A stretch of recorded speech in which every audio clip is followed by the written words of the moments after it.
오버 더 탑 코멘트. 세계는 지금 4월 21일입니다. 안녕하세요. 금융시장을 보고 투자를 하시는 분들에게는 결코 유쾌한 한 주는 아니었습니다. 답도 없이 시간만 질질 끌고 있는 중동 사태로 인하여 유가와 금은 상승을 하고 오히려 비트코인이나 주식시장은 하락을 했습니다. 또한 금리도 인플레가 쉽게 내려오지 않고 있기 때문에 페드는 금리의 인하를 고려하고 있지 않은 모습이며 달러 대비 위안화, 일본의 엔화, 한국의 원화까지 약세로 돌아섰습니다. 다음 주는 미국의 7개 거대 기술주들의 실적 발표가 나옵니다. 테슬라가 4월 23일, 메타가 4월 24일, 마이크로소프트와 알파벳도 25일, 아마존은 아직은 예정입니다만 역시 25일, 애플은 5월 2일, 엔비디아는 5월 22일에 발표가 될 예정입니다. 시장에서도 주식의 매도가 이어지고 있으며 시티은행은 주식시장에 대해 부정적인 견해를 밝히고 있으나 대형 자산운용사인 블랙락은 오히려 반등할 가능성을 이야기합니다. 하지만 금요일엔 기술주들을 위주로 큰 폭으로 하락을 했으며 S&P 지수 또한 3주 연속 하락을 했습니다. 결코 신뢰할 수 없는 중국의 1분기 경제는 작년 동기 대비 5.3% 늘면서 예상보다 강했고 1분기의 GDP도 작년 동기 대비 1.6% 상승했습니다. 하지만 장기간에 걸친 부동산의 부진과 산업 생산과 소매 판매가 늘고 있지 않기 때문에 연말 5% GDP의 목표를 달성하기 위해서는 더 강력한 경기 부양책이 요구가 되고 있습니다. 따라서 저는 더 이상 하락을 하지 않기에 HSCI를 편입시킨 ELS 상품을 고려하시는 것도 좋다고 추천을 드립니다. 반면 중국의 CSI 2000 소형주 지수는 정부가 IPO 기준을 강화하고 불법 주식 판매를 금지하고 배당금 지급 약속을 의무화하는 규제를 발표하면서 상당히 많이 하락을 했으며 내년에는 30개 정도의 주식이 상장 폐지가 될 가능성이 있다고 합니다. 결국 모두 다 함께 갈 수는 없다는 것을 보여주고 있습니다. 또한 시진핑 주석은 2015년 이후 최대 규모의 군사 개편을 지시했습니다. 이것은 2023년 몇몇 군 최고 지도자들의 축출의 결과며 중국은 향후 우주, 사이버, 정치, 전자군대의 역량 강화를 위해 8년 전에 창설되었던 전략지원군대를 해산시켰습니다. 14일 있었던 베이징 하프 마라톤 대회에서 중국 선수가 신기록을 깨는데 도움을 주기 위해 자신을 포함한 4명의 주자가 계약을 맺었다고 일부러 2위를 한 케냐 선수가 시인을 하기도 했고 결국 기록 취소와 문책을 했습니다. 중국 당국은 주최사의 자격을 정지시켰으며 육상협회는 경기를 상호파하는 경쟁을 규제할 것이라고 발표했습니다. 역시 중국은 대단한 나라인 것 같습니다. 거대한 고가의 사치품을 만드는 LVMH의 성장세가 중국에서의 매출이 떨어지면서 힘든 나날을 보내고 있습니다. 특히 구찌의 매출이 중국의 영향으로 1분기에 20% 정도 하락할 가능성이 있다고 합니다. 중국을 방문한 독일 수상은 중국 정부가 지나치게 많이 만드는 제조업을 통제하고 균등한 시장 접근을 촉구했지만 시진핑 주석은 중국의 기술 수준이 늘어나고 있고 많이 만들어서 가격이 내려가서 세계의 인플레가 내려오는 것에 도움이 되었다며 요청을 거부했습니다. 테슬라의 강력한 지지자인 67억 불 9조 2393억 원 정도 규모의 ARK ETF의 운영자인 캐티 우드는 많이 들고 있는 테슬라의 주가가 하락을 하면서 5년 만에 최저치를 기록했으며 4개월 연속 자금은 순유출 중입니다. 반면 테슬라는 델라웨어 법원에서 판사에 의해 기각이 된 2018년에 일론 머스크의 배당금으로 받은 560억 불 77조 2240억 원 정도를 토해내야 하는 상황에서 주주들에게 다시 투표를 하도록 요청한다고 합니다. 일본 수석 판단은 테슬라의 이 이사진들을 지나치게 건방진 주인의 무기력하고 나태한 하인이라고 했습니다. 원문은 supine servants of an overweening master입니다.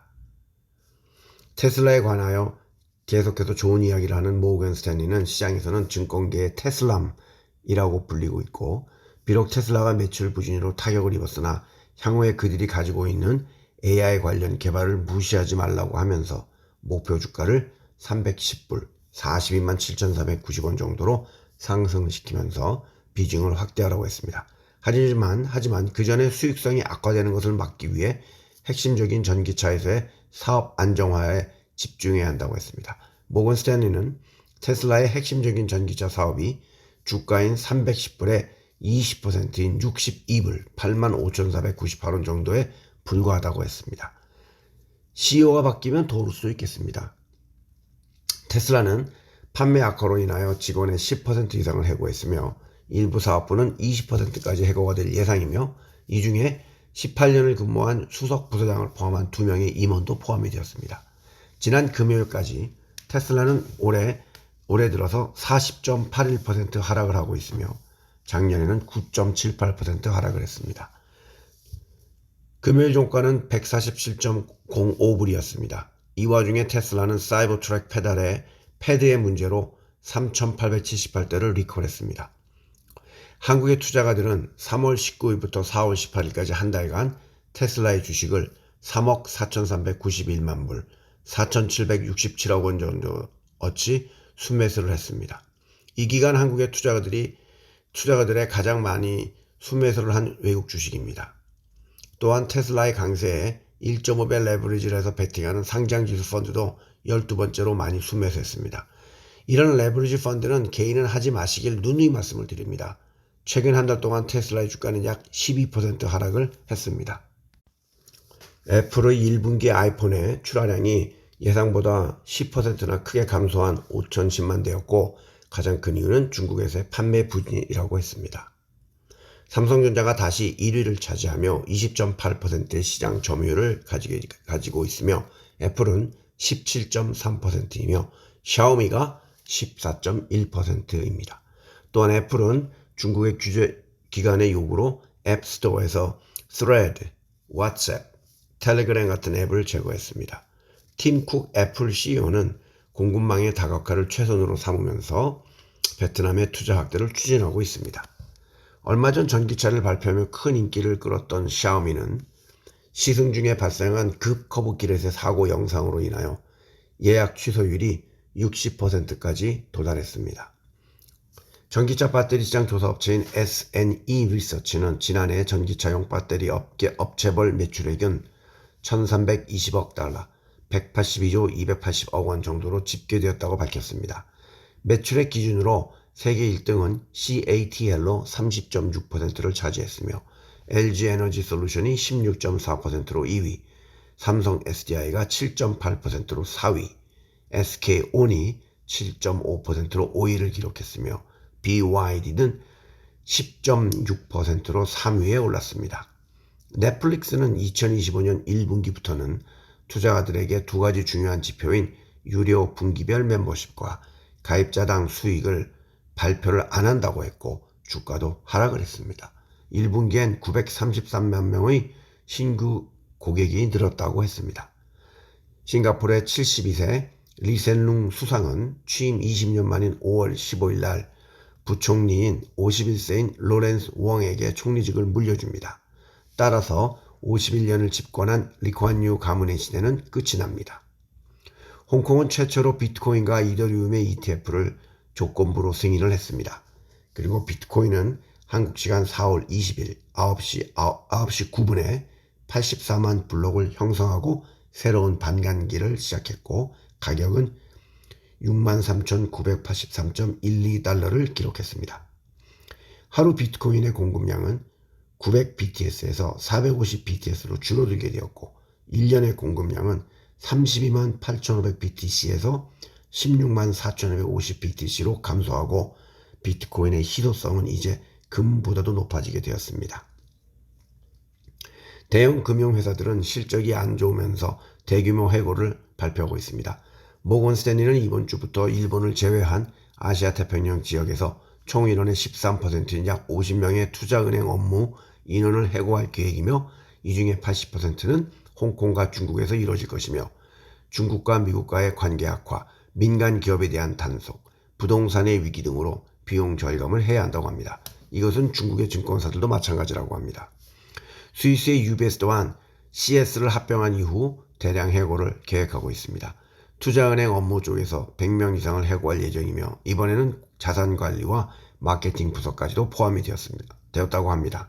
향후에 UBS는 직원의 해고를 통해서 60억 불, 8조 2,740억 원 정도를 줄인다고 했으며 그들은 흡수합병을 한 CS의 투자은행 부문은 관심이 없다고 했습니다.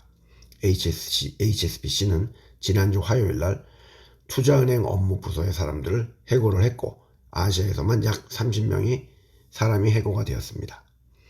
네덜란드의 반도체 회사인 ASML의 주문이 줄어들면서 반도체 제조사들의 주식 또한 하락을 했지만 중국에 대한 판매는 1분기에도 상승을 했고 중국은 ASML의 가장 큰 시장이며 매출을 49%를 담당한다고 했습니다.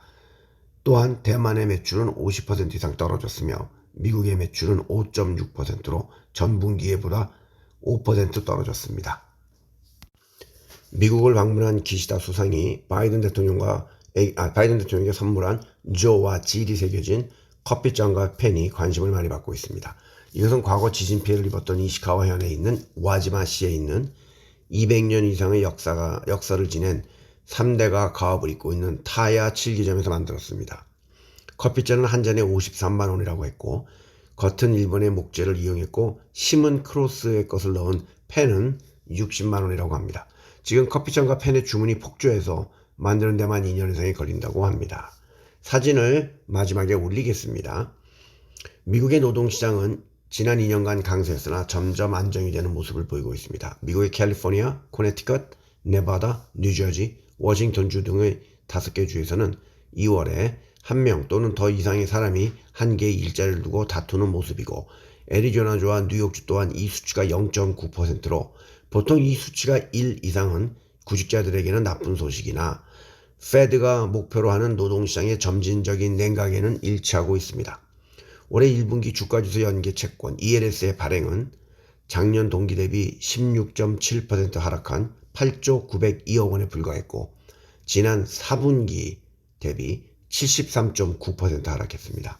이 중 공모가 6조 9,945억 원으로 86.5%를 차지했고 사모가 1조 957억 원으로 13.5% 차지했습니다. 용감한 자가 미인을 얻는다고 HSCI 지수가 바닥을 치고 내려온 상황에서는 ELS에 들어가시는 것을 추천드립니다. 한국의 저축은행들의 부동산 프로젝트 파이낸스 대출의 연체가 급증을 해서 진짜 충격이 시작될 것으로 보입니다. 따라서 이러한 대출과 직간접으로 연계한 사모 형태의 채권형 상품들이 많이 나오고 있는 모습입니다. 투자에 유의하시길 바랍니다. 빠르게 깊게 내려온 주가지수와 가상화폐들의 한 주였습니다. 많이 빠지게 되면 바로 반등할 수 있는 가능성이 커지기에 늘 말씀드린 종목들은 눈여겨보시면서 저가 매수하시길 추천합니다. 즐거운 한 주가 되시길 바랍니다. 감사합니다.